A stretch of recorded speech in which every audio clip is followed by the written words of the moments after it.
திருப்பாவை பாடல்கள் 12 ஆழ்வார்களில் ஒருத்தரான பெரியாழ்வாருக்கு மகளான கோதை என்ற ஆண்டாள் பாடிய 30 பாடல்கள் தான் திருப்பாவைன்னு சொல்கிறோம். இந்த பாடல்கள் ஆண்டாள் பாசுரம் அப்படின்னு சொல்லப்படுது. இந்த திருப்பாவை பாடல்கள் மார்கழி மாசத்துல தினமும் பாடப்படும் முக்கியமான பாடல்கள். பாசுரம் 5.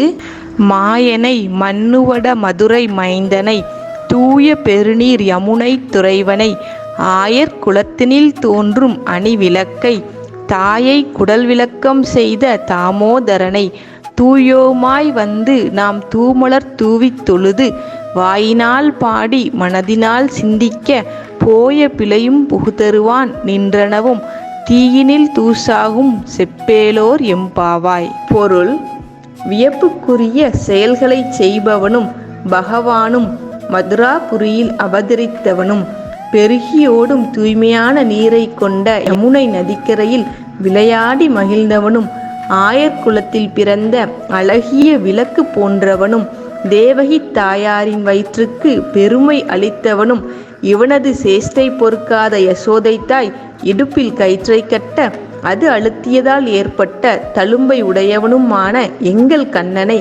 நாங்கள் தூய்மையாக நீராடி மனம் வீசும் மலர்களுடன் காண புறப்படுவோம்.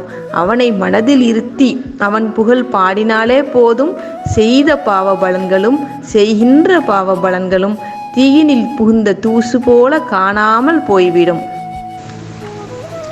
விளக்கம்: இந்த உலகத்துல பிறக்கிற ஒவ்வொரு பிள்ளைகளுக்கும் இருக்கிற முக்கியமான கடமைகள்ல ஒண்ணுனா தன்னை பெற்றவங்களுக்கு பெருமை சேர்க்கறது தான். உன்னை பெற்றதனால் அவள் மற்றவராலே போற்றப்பட வேண்டும் அப்படிங்கிறது தான் ஒரு தாய்க்கு பிள்ளை செய்கிற முக்கியமான கடமை. தேவகி தாய்க்கு கண்ணனை பெற்றதுனால ரொம்ப பெருமை. அதனால ஈங்கியவனை நான் பெறவே என்ன தவம் செய்து விட்டேன் அப்படின்னு அவங்க ரொம்ப பெருமைப்படுறாங்க. ஒவ்வொரு குழந்தைகளும் தன்னை பெற்றவங்களுக்கு நல்ல பேரை வாங்கி தரணும் அப்படிங்கிறது தான் இந்த பாடலோட உட்கருத்து.